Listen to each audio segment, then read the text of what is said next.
복된 소식 아름다운 소리 AM 1590kHz 시카고 기독교 방송입니다.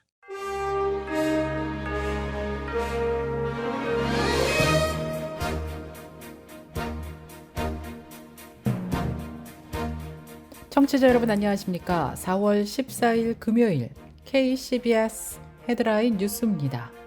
켄터키주 루이빌에 위치한 미국 장로교회 총회본부가 두 블록 떨어진 루이빌 은행에서 발생한 총격 사건으로 임시 폐쇄되었습니다. 연방항소법원이 코로나19 집합 제한 조치와 관련해 켄터키 앤디 배시어 주지사와 켄터키주가 3명의 교인들에게 $27만 이상의 법적 비용을 지불하도록 한 하급법원 판결을 유지했습니다. 전국에서 허위 총기 위협 신고가 급증하고 있는 것으로 조사됐습니다. 시카고를 포함한 일리노이주 경찰은 하루 22차례 학교를 상대로 한 총기 위협 신고가 접수됐다고 밝혔습니다.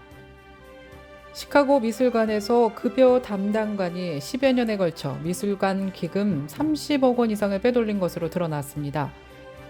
경구용 낙태약을 둘러싼 법정 다툼이 이어지고 있습니다.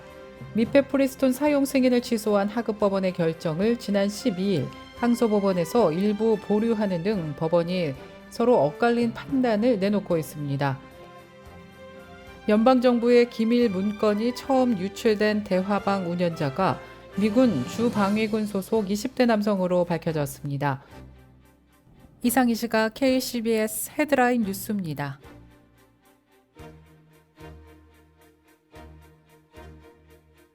첫 소식입니다. 켄터키주 루이빌에 위치한 미국 장로교회 총회본부가 두 블록 떨어진 루이빌 은행에서 발생한 총격 사건으로 임시 폐쇄되었습니다. 크리스천 포스트에 따르면 지난 10일 오전 8시 40분경 현지 경찰은 루이빌 시내 이스트리트 300블록에 있는 올드내셔널 은행에서 총격범이 발생했다는 신고를 받고 3분 후 현장에 도착해 용의자를 사살했습니다. 이날 총격으로 시민 총 5명이 사망했습니다. 사고 발생 직후 PC USA 본부는 직원의 출입이 통제되었으며 본부는 총회 법인인 PC USA의 코퍼레이션의 캐시 루켈트 회장이 이끄는 참사 추모 기도회를 가졌습니다. 마태복음서의 일부가 포함된 1500년 된 신약 성경 사본이 발견됐습니다. 크리스천 포스트에 따르면 오스트리아 과학 아카데미의 중세학자 그레고리 캐셀 박사를 포함한 연구자들은 자외선 사진을 이용해 세 겹의 텍스트 아래 숨겨진 고대 사본을 발견했다고 보도했습니다. 지난달 신약 연구 저널에 발표된 이 연구는 약 1500년 전 고대 시리아 번역본의 일부인 마태복음 11장 30절에서 12장 26절까지 해석을 특징으로 하고 있습니다. 런던 도서관에 따르면 시리아어는 1세기부터 중세까지 시리아와 중동의 여러 국가에서 사용된 동부 아람어의 방언으로 조사되었습니다. 연방항소법원이 코로나19 집합 제한 조치와 관련해 켄터키 앤디 배시어 주지사와 켄터키주가 3명의 교인들에게 $27만 이상의 법적 비용을 지불하도록 한 하급법원 판결을 유지했습니다. 지난 10일 제6회 항소법원 재판부는 배시어 주지사가 이끄는 주정부가 2020년에 부과한 대규모 집회 제한과 관련해서 메리빌 침례교회 교인 3명에게 $27만 $1,420의 소송 비용을 지불하라는 지방법원의 결정을 지지했습니다. 전국에서 허위 총기 위협 신고가 급증하고 있는 것으로 조사됐습니다. 시카고를 포함한 일리노이주 경찰은 하루 22차례 학교를 상대로 한 총기 위협 신고가 접수됐다고 밝혔습니다.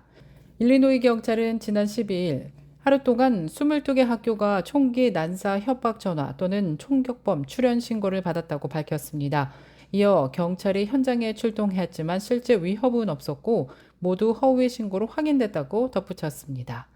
총격 신고가 접수된 학교 가운데는 시카고 도심 서부에 소재한 명문 휘트니영 마그넷 고등학교도 포함된 것으로 조사되었습니다. 앞서 지난 4월 초에는 하버드 대학과 코넬 대학에서 대학 경찰이 허위 신고를 받고 학생들에게 총을 겨누거나 새벽에 학생 기숙사를 수색하는 소동을 빚기도 했습니다. 시카고 미술관에서 급여 담당관이 10여 년에 걸쳐 미술관 기금 30억 원 이상을 빼돌린 것으로 드러났습니다.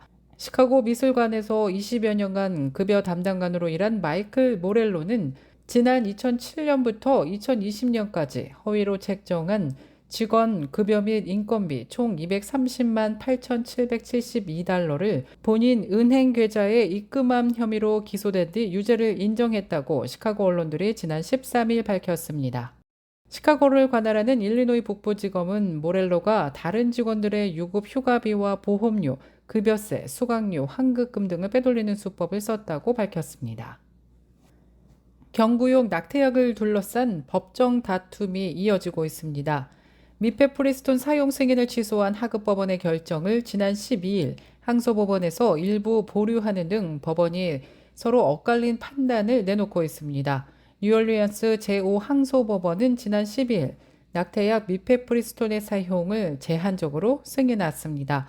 텍사스 연방법원이 미페프리스톤 낙태약 사용을 사실상 금지한다는 결정을 일부 보류한 것입니다. 한편 정부가 항소법원 판결에 다시 이의를 제기하면 연방대법원에서 최종 결론이 나게 될 전망입니다. 연방정부의 기밀 문건이 처음 유출된 대화방 운영자가 미군 주방위군 소속 20대 남성으로 밝혀졌습니다. 뉴욕타임스에 따르면 올해 21살의 잭 테세이라는 기밀 문건이 최초로 유출된 것으로 알려진 비공개 대화방의 운영자로 나타났습니다. 당국은 기밀 문건 유출과 관련해 테세이라를 신문할 계획인 것으로 조사되었습니다. 앞서 조 바이든 대통령은 법무부와 정보당국 등의 전면 조사가 진행되고 있다면서 유출자 파악에 근접하고 있다고 밝혔습니다. 지난 12일 수요일 에반스톤 미시간 호변 근처에서 총격 사건이 발생해 10대 1명이 사망하고 2명이 크게 부상당했습니다. 사건은 오후 8시경 노스웨스턴 인근 쉐리던 로드 1800블록에 위치한 클락 스트리트 비치에서 발생했습니다. 경찰은 이번 사건이 표적 범죄로 추정된다고 전하면서 공공의 안전 위협은 없었다고 밝혔습니다. 한편 이번 총격 사건으로 18세 소년이 사망한 것으로 조사됐으며 피해자의 신원은 스코키 거주자인 자키스 어비로 확인됐습니다.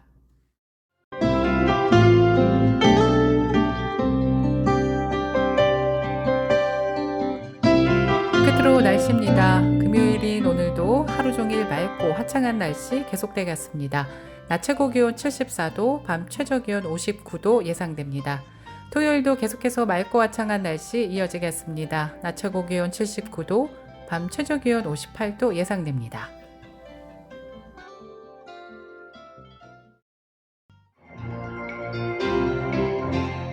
이상으로 KCBS 뉴스를 마칩니다. 지금까지 KCBS 뉴스 유정임이었습니다. 청취해주신 여러분